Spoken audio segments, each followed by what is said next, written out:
Angela Craig. I am the Executive Director of the Charleston County Public Library. Thank you, and welcome. This is a community forum to talk about your home branch, Windermere. I'd like to introduce Councilman Brantley Moody, and I have to give Councilman Moody full credit for this forum tonight. When we came to him with some findings that we have about the location, he said we need to come to the community and talk about what we have learned and to get feedback from you all. So thank you so much, Mr. Moody. We really appreciate that you wanted us to bring it to the community, and I'm going to turn the mic over to him so he can talk through how our evening will go tonight. Okay, thank you, Angela. Thank you all for being here, and please tell your friends, if you have friends that aren't here yet, we will be here until 7:30. If you look around the room, you'll see people with Charleston County shirts on or Charleston County Library badges on. I think we've got probably at present twice as many of them as we do of the neighborhood, so they will be here till 7:30. So if you have people coming, tell them this, just to come on, because we're going to open it up after a brief presentation. First of all, Charleston County is committed to this community. I grew up in this area, and I've been coming to this library my whole life, and we are committed to this community. We know this building is an anchor for this area. So let's just put that right out there first and foremost. When the library did the bond in 2014, we do have money set aside for renovating this property.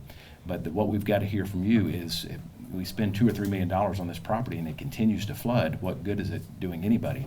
If you look around the library, and I just noticed this tonight, none of the bottom racks have books on the library shelves because that's below the high, or I guess what's the term, the high water mark. So we continue to have to replace materials. We're closed. I think we were closed for 112 days last year. Was that the number? So renovating this great asset and having it closed for a third of the year, that doesn't do anybody any good either. So what you're going to see tonight is a brief presentation. We've been very sneaky collecting data on you people. So we know what you like to do. We know what your preferences are. We know how you use this library. And I think some of that will be eye-opening to you guys tonight. We're also going to show you some things that are new with libraries, okay? This is a very dated concept of what libraries are now. All the high tech and everything that we can do now with libraries. So you're going to see some of that tonight. And then we're going to shut up and listen to you. So that's what this is about. This is your neighborhood asset, and we believe in it. So we just want to hear from you after you see how this library is used. So thank you all for being here. And again, text your neighbors if they're not here yet. We're going to be here for 2 hours. So, Craig, are you up? Okay. Thank you. Thank you. Okay, I'm Carl Wolfile. I'm from Charleston County Facilities Department. So I was involved with going through this research with Angela. We were kind of working hand in hand to figure out the best way forward. So I've been tasked to kind of just lead it off. So that's me, that's Carl. And then also Jeanette Alexander, she's the resident architect who's in charge of the library program. So not just the renovation of the existing libraries, but the building out the new libraries. And then of course Angela has already been introduced, and she's a valuable resource. And this is the agenda we're going to go through. So first we're going to talk about what the overall library program consists of, why it's important, what we want to do here, what we had intended for this location, what are some of the challenges, and then what's the way forward. Carl, I'll be handing the mic off back and forth, so thank you for indulging us with that. So how did we get here? As you all know, and maybe some of you were the voters that helped us with that, this is part of our 2014 $108.5 million referendum. And we are currently in what's called Phase 1. Phase 1 is the new building phase. And maybe you've seen the Wando Library. I hope you have. I hope you've seen our beautiful Baxter Patrick Library. Soon we'll have Hollywood, South Carolina opening up, and we will have Bees Ferry very close to here as well, too. So we're very excited about that. Phase 2 is the renovation stage, and Phase 2 is where this library would fall. And so as we are opening up these new branches, we are thinking about what is it we're learning from our new library locations, Wando, Baxter Patrick, what's going to happen at Hollywood, South Carolina, and everything else. What is working really well at those new library locations? What do we want to bring here to the library renovations? Access, equitable access is something that we really, really want to have at all of our library locations. And that's access to everything, to our technologies, to our library collection, to how consistently the buildings are open, the operating hours and everything else. And so when we talk about access, of course it is all the materials, all of our wonderful staff and things like that, but how the building operates, how it functions, and making sure that you, the patron, can come to your library and get the books that you want, get the access that you want. Are there barriers to that access. Sometimes it is transportation, sometimes it's the building itself. And so when we think about access, we want to make sure that we are consistent around the community with that, to all of our materials and also to the buildings themselves. Oh, and this is Carl's slide. Okay. So that's where we come in with the facilities branch at Charleston County. So we're assisting the library program in building that out and giving them the facilities in order to change the way that they conduct library operations. And the way that we've done that is, back in 2014, as Councilman Moody mentioned, that was when the referendum was approved, and that's when we started work. There was there was a programming phase where we had to plan out what those libraries would look like, and then we started construction on the new libraries. We had to take a phased approach to make sure that we weren't renovating the old libraries at the same time as we were building the new ones, to make sure that there was consistent service across the county. So we started the new libraries first, and then after those got substantially complete, then we would start into the renovation period. So we're at that point right now where the design effort and the programming for the renovation of even this library was supposed to start. Between that date in 2014, when we committed to keeping this library and investing in it, there's been some significant events, mostly weather related. And you can see by the named storms in there where those occurred and what years. The ones with the small X's were just minor storms that had a moderate effect, but there was still some loss of material and some damage done to the libraries. The larger X's with Matthew and Irma, there was major damage done, significant damage. Even in 2019, there wasn't a proper named storm that hit Charleston or affected Charleston, but there was still a significant amount of 4 different tidal flooding events that occurred that wasn't even weather related. And then Hurricane Dorian was kind of the straw that broke the camel's back, and it also did some moderate damage. So that's the stats right there. On average, each year, across those 5 years, the library's been closed for about a month of the entire year of those business days, and we've spent $160,000 on renovating and fixing the damage directly related to those flood costs. So what we don't know is what's going to happen in the future, right? So we're looking at potentially renovating this location, but in the future there could continue to be significant events that could affect this. And so we're at the point where we can make the decision on whether or not it's a good idea to invest that much money in a location that could potentially be fraught with problems. Here's some examples of what it looks like after the flood. So this is at the main entry with the water in the floor there. You can see the high water mark right there that went into the mechanical room.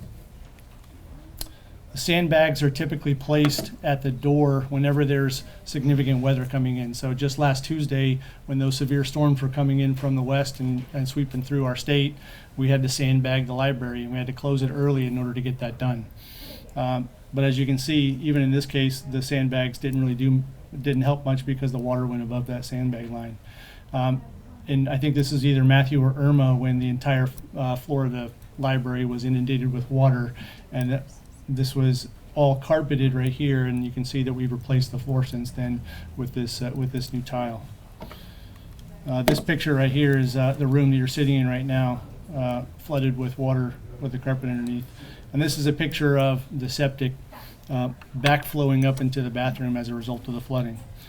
So really our challenge is threefold. We want to accommodate the library program and adapt y'all's space here to align with the way that they operate and to give updated services. We also, at the same time, want to make sure that the library stays open. We want it to give consistent service to the residents here. It's not closed 30 days out of the year. And then threefold, we want to make sure that we're being stewards of the taxpayer dollar and we're not wasting money on continual costs of repairing after flood damage. And so the way that we did that is we first looked to see if there's an engineering solution. Some of the challenges of this location are kind of laid out right here. So this building and this plot of land is about 4.5 feet under flood elevation. In addition to that, the structure that was built in 1964 can withstand about 15 inches of water before either the wall starts to topple over from the weight of the water or the foundation starts to float and push up from underneath. Additionally, the foundation is cracked in several areas, and the high water table and the water underneath the foundation constantly seeps up in through under the foundation into the flooring and destroys the flooring. And then on top of that, I think everybody knows that if you come here during a high water event, there's excessive ponding at the entrance and in the parking area that you got to put boots on in order to get into the library. So that's something that has to be addressed. So aside from the physical restraints, we have some regulatory and budgetary constraints as well. So the referendum funding was meant to focus on renovating the existing libraries. We didn't have enough referendum funds to build everybody a brand new library at their location. Under FEMA regulations, this building it's grandfathered in because it doesn't meet current flood regulations, FEMA flood regulations. However, if we invested more than 50% of FEMA, the value of the actual structure and property, we would be required to fully floodproof the entire building. In order to do that, it would be so extensive structurally that it would eat up the entire budget that we have allocated for this location. So it's not a feasible option. And so the limit of our ability to do anything with our available dollars, referendum dollars, is to do a limited refresh of this library under the FEMA threshold, which is about $500,000. And that might sound like a lot of money, but it won't go very far except to give a repaint, buying new furniture, and maybe changing out the ceiling and lights and redoing the children's area to provide some updated services similar to what the other newer libraries have. What wouldn't be included in that would be the complete update of services and spaces that you see in the new libraries, other than the children's area. We wouldn't have any effective flood mitigation, so it would still continue to flood. And we wouldn't have enough money to do a major rehaul or overhaul of the building systems, like the HVAC, air conditioning, and heating system, and maybe plumbing. So that's what would not be included in that limited amount.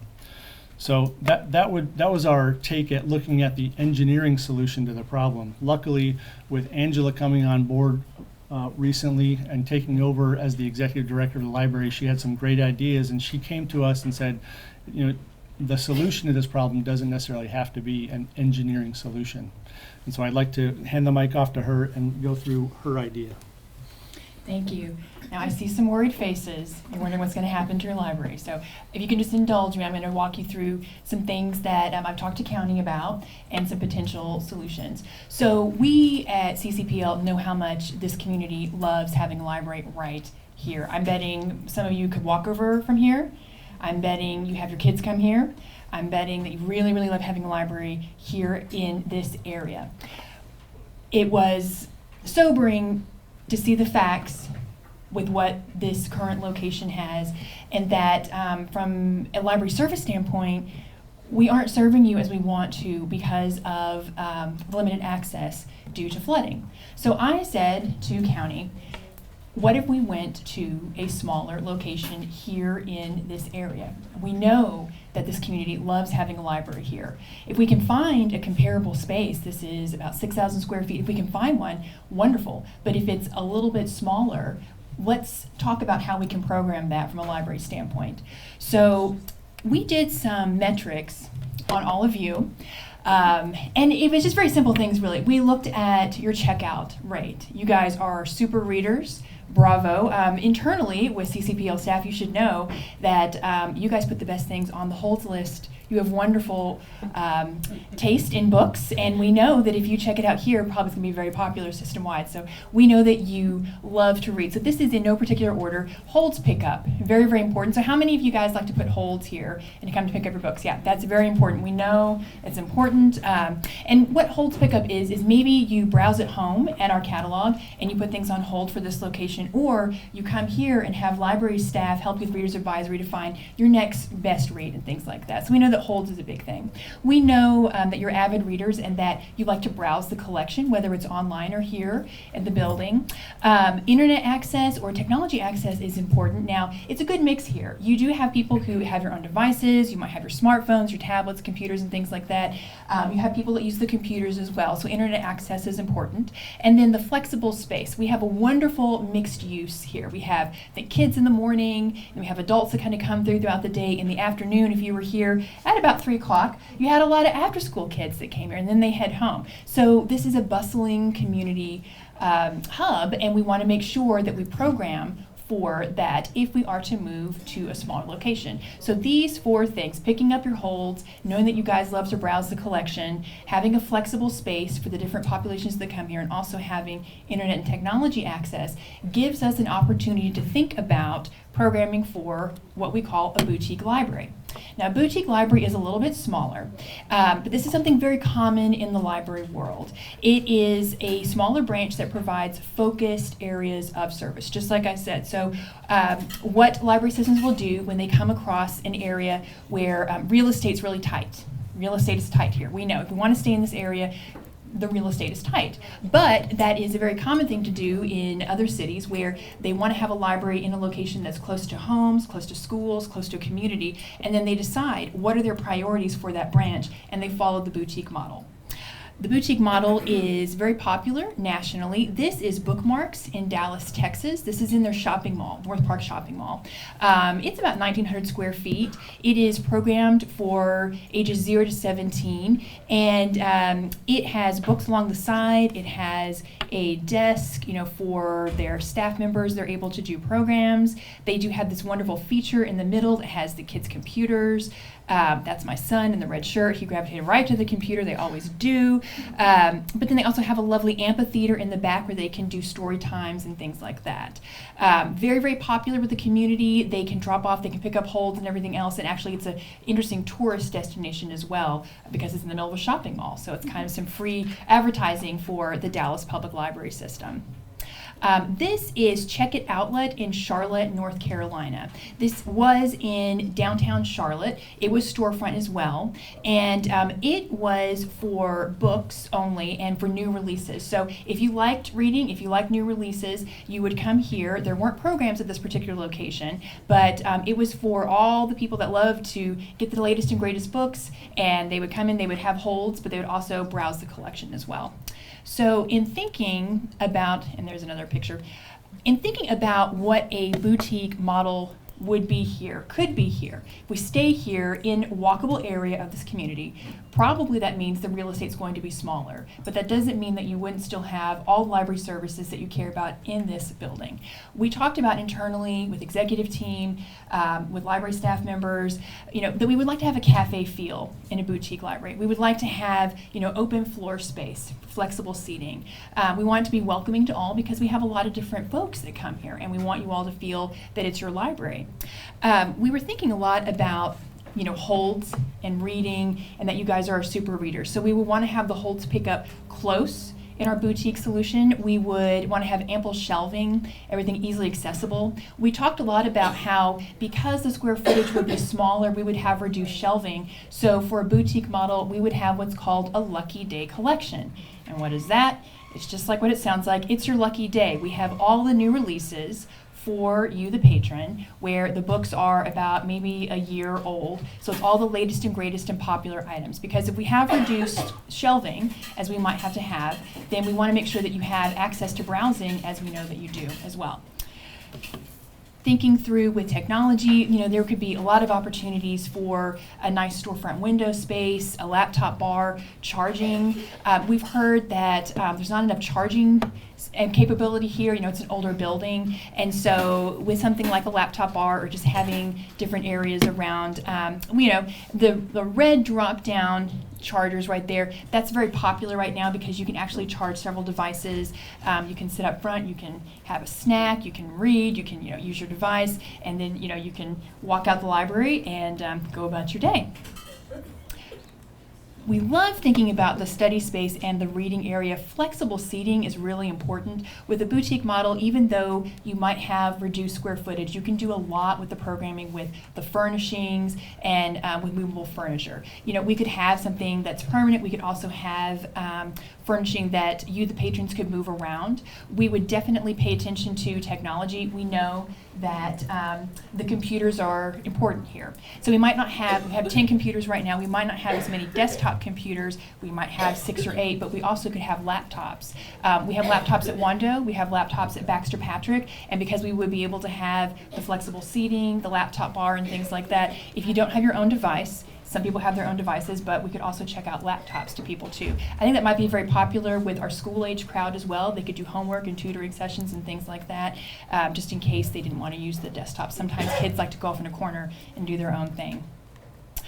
Furnishing is really important, and we can go super modern, like on the left, or more traditional on the right. Really, it's what the user would want. You can really make it very warm and inviting by just finding the right table, by finding the right chair, and making sure that we have the amenities that you, the patron, would want. The furniture here is older, and so we would definitely want to have a refresh with our boutique space. If we were going to have, again, the community cafe feel, we want to have that sort of collaboration feel that you could pull together tables if you wanted to, or pull a chair, privately so that you could read a book or work on your laptop if you wanted. And then last, we thought about the storytime area. Storytime is very popular. We would recommend in a boutique library probably pulling that to the back. That way we can control the noise a little bit better, so that those people that want to come in, grab their holds, maybe browse the books, that would be at the front of the library. In the back, that is where the kids would go. And we would again have a reading area, flexible seating, things like that. Parents are more than welcome to go back there. But again, it could transform from a storytime space in the morning, or whatever it is that we have in the morning, and then into a school age space in the afternoon. These are the two options that we want to pose to the public and say, between these two options, which would be a preference? Going back to my plan, the engineering solution, which is to just do a minor refresh and stay in this facility, stay in this building, or potentially move to a new location nearby. That offers a more resilient services and updated services. So what we'd like to do now is open up the floor to questions and comments to answer. We'll spend a few minutes doing that. Afterwards, we'll have other means to provide comments, either online or through some display boards that we're going to set up after we do this portion here. So if you don't feel like standing up, you don't have to. You can still provide comment later on. But yeah, we can go ahead and start. If you were to lease or buy another location, what would you do with this site? So there's been a couple of options. It would probably be divested. We would probably sell it to somebody else. Mm-hmm. It would not stay within the county inventory. Okay. Mm-hmm. If we're getting if it's not good enough to keep for a library, it's not good enough to keep for anything else. Right. Yeah. Yes, ma'am. When you say nearby, do you mean the neighborhood? So we can't really be very specific about where exactly it would be, but we understand, exactly why this community loves the library in this location. And so we would try as much as possible to try to meet and preserve the character of this neighborhood. And so it could be within this area, yeah. Mm-hmm. But it could be how far away? Well, that's part of the input that that we want to receive from y'all is what is the tolerance level for Right. distance from this location? How far is too far? And that gives us a good idea of where to narrow our search down. Those are good questions. Have you spoken to the city and the county about fixing the flooding? So I don't know. I have not talked to the I city. mean, if we fix the flooding problem, my understanding is you wouldn't have a problem. What I do know is that the city is aware of the flooding problems here, and that my assumption is they have a plan to fix that problem. But you're right, that there is a lot of the flooding is due to, it's faceted. But a lot of it is attributed to the drainage issue that could be addressed by some drainage updates. So if you went with Plan A, it wouldn't have any further impact to the community in terms of new construction here that would cause further flooding? So if we moved to a new location, it would be in a location that would not be subject to, If you went with A, which was the renovation of this one, right. would there be any new concrete laid or anything that would cause further flooding? No, so if we did that, that would probably be in the attempt to try to flood-proof the building, which we're not going to attempt to do because it would blow the budget. Going back to your question about addressing the city, the other thing to consider about this location is that even if the drainage is completely fixed, the building is still 4.5 feet below flood elevation. So it's still subject to a large flood event, even if we don't have the minor flood events from lack of drainage. So there's still a risk of a huge flood that could affect this building. You have to go pretty far out to not have that risk, though, right? I mean, Not too far. Not really that close. Yeah. Are there serious options within the shopping center itself as far as location goes? Have you really talked about that, or just? So there are I get a feeling options. that's what most people want, is to be Yeah, right here. with, Yeah. so the real estate market is fluid, right? And so we can't really definitively say what are serious offers and what are not. But we are keeping all options open. 2 spaces for lease in the shopping center currently. Mm-hmm. So our real property management office in the county is actively looking in many different places, including this shopping center. Mm-hmm. Mhm. Yes.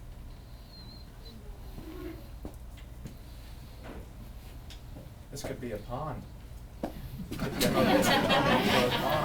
It could be the solution to a lot of other people's flooding problems, yeah. I mean, to get rid of the flooding from right there, right back here, and over there. Mhm. Dutch dialogues and all. Dutch dialogue, yeah. So I know you said the real estate's fluid, but have you identified any areas? Because outside of the shopping center here, I don't really see anything else within a mile that really is a community library. It has been challenging to find places just because of the limited real estate.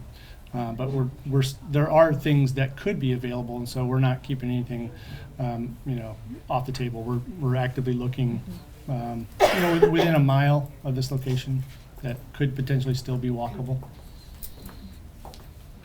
I think with even kind of finding a location in the area, I think that the fact that this is the only library on the Greenway is hugely important. And I think being able to find a comparable space on the green, let alone in the area, which sounds very vague, in connecting to the neighborhoods that this connects to, and on the Greenway, accessible by bike, by stroller, by any of the other sort of modes of transportation you can take on the Greenway and the bikeway that you can then connect to the Greenway.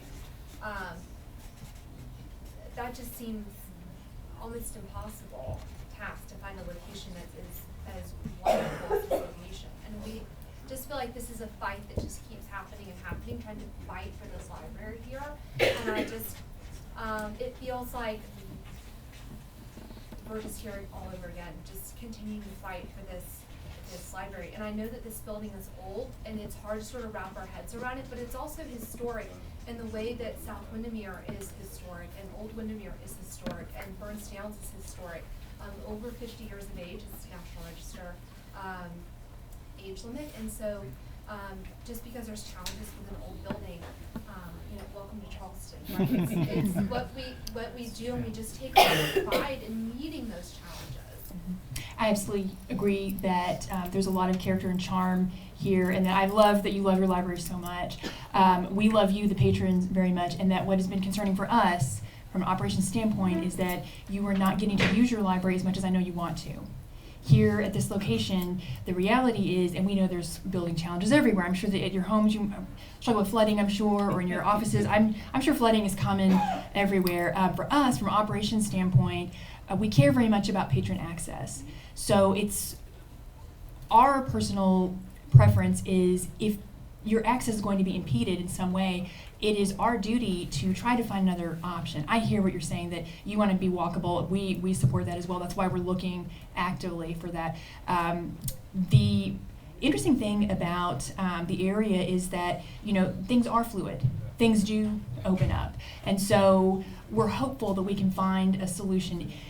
If it's not exactly, as I said, 6,000 square feet, is it something that is comparable that we know we can program for, that can give you all the services that you want consistently, so that you're not missing out on an average of 30 days a year, if not more, due to flooding. But I totally hear and support and love that you love us so much, and that you will fight for us, and I appreciate that very much.